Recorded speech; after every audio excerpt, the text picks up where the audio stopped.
A Serious Case by Chris Rose. I have a friend who is afraid of spiders. This isn't very unusual. A lot of people are afraid of spiders. I don't really like spiders much myself. I don't mind them if you see them outside in the garden as long as they're not too big. But if one comes in the house, especially if it's one of those really big spiders with furry legs and little red eyes, then I go yuck and I try to get rid of it. Usually I'll use a brush to get rid of the spider, but if I feel brave then I'll put a glass over the top of it, slide a piece of paper under the glass and then take it outside. This is quite normal, I think, but my friend isn't afraid of spiders in any normal way. She isn't just afraid of spiders. She is totally, completely, and utterly terrified of them. When my friend sees a spider, she doesn't just go arg or run away, or ask something else to get rid of the horrible creepy crawly. No, she screams as loud as she possibly can. She screams so loud that her neighbors worry about her and think about calling the police. When she sees a spider, she shivers all over and sometimes she freezes completely. She can't move at all because she is so terrified. Sometimes she even faints. But my friend had a surprise for me when we met for coffee last week. Guess what? She asked me. What? I said. I've got a new pet. Oh, great, I said. What is it? A dog? A cat? No. A budgie? No. A rabbit? No. What then? I've got a pet spider. I don't believe you. It's true. I decided that it was time I did something about my phobia, so I went to visit a doctor, a special doctor, a psychiatrist. This psychiatrist specialized in phobias, helping people who had irrational fears to get better and live normally. He told me I suffered from arachnophobia. It's an irrational fear of spiders, he said. About 1 in 50 people suffer from a severe form of arachnophobia. Is not very uncommon. Thanks, said my friend, but that doesn't help me much. There are lots of different ways we can try to cure your phobia, said the psychiatrist. First, there is traditional analysis. What does that mean? Asked my friend. This means lots of talking. We try to find out exactly why you have such a terrible fear of spiders. Perhaps it's linked to something that happened to you when you were a child. Oh dear, said my friend. That sounds quite worrying. It can take a long time, said the psychiatrist. Years sometimes, and you can never be certain that it will be successful.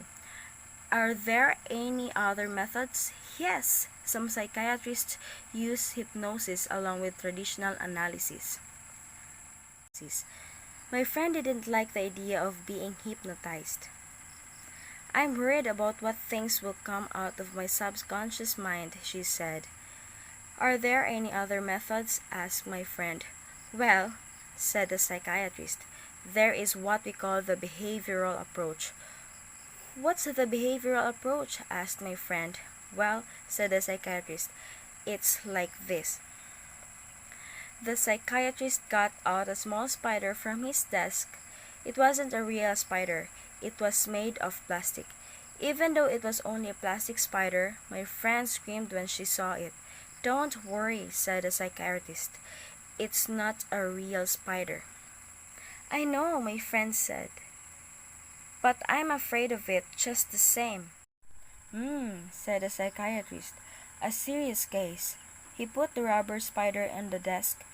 When my friend stopped screaming, the psychiatrist told her to touch it. When she stopped screaming again, the idea of touching the plastic spider was enough to make her scream. She touched it. At first she touched it for just 1 second. She shivered all over, but at least she managed to touch it. Okay, said the psychiatrist. That's all for today. Thanks. You can go home now. That's it? Asked my friend. Yes. That's all? Yes, for today. This is the behavioral approach. Come back tomorrow. My friend went back the next day, and this time the plastic spider was already on the doctor's desk. This time she touched it and held it for 5 minutes. Then the doctor told her to go home and come back the next day. The next day she went back at the plastic spider was on her chair.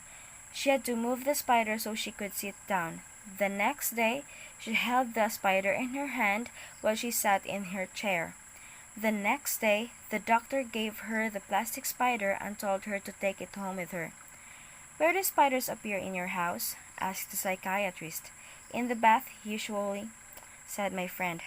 "Put the spider in the bath," he told her. My friend was terrified of the spider in the bath, but she managed not to scream when she saw it there. "It's only a plastic spider," she told herself. The next day the psychiatrist told her to put the spider in her living room. My friend put it on top of the television. At first she thought the spider was watching her, and she felt afraid. Then she told herself that it was only a plastic spider. The next day the psychiatrist told her to put the spider in her bed. "No way," she said. "Absolutely not." "Why not?" she asked the psychiatrist. "It's a spider," replied my friend. "No, it's not," said the psychiatrist. "It's a plastic spider. It's not a real one." My friend realized that her doctor was right. She put the plastic spider in her bed and she slept there all night with it in her bed. She only felt a little bit afraid. The next day, she went back to the psychiatrist. This time she had a shock, a big shock. Sitting in the middle of the doctor's desk, there was a spider, and this time it was a real spider. My friend was about to scream and run away, but she didn't. She sat on the other side of the room, as far away as possible from the spider, for about 5 minutes. Then she got up and left the room. "See you tomorrow," shouted the psychiatrist to her as she left. The next day she went back, and this time the psychiatrist let the spider run around on his desk. Again, my friend stayed about 5 minutes, then left. The next day she stayed for 10 minutes, and the day after that, 15. Eventually the psychiatrist held the spider, the real spider with long furry legs and little eyes, in his hand. He asked my friend to come and touch it. At first she refused, but the doctor insisted. Eventually she touched the spider, just for a second. The next day she touched it for a few seconds, then for a few minutes, and after that she held the spider in her own hand. Then she took the spider home and let it run around her house. She didn't feel afraid. Well, okay, she did feel afraid, but only a tiny bit. So now I've got a pet spider," she told me again. "Well then," I said. "There's only one problem," she said, and as she spoke I noticed that she was shivering all over. Then she screamed and climbed up on the chair. She was pointing to something on the floor. "Over there," she screamed. "Look, it's a beetle." The end.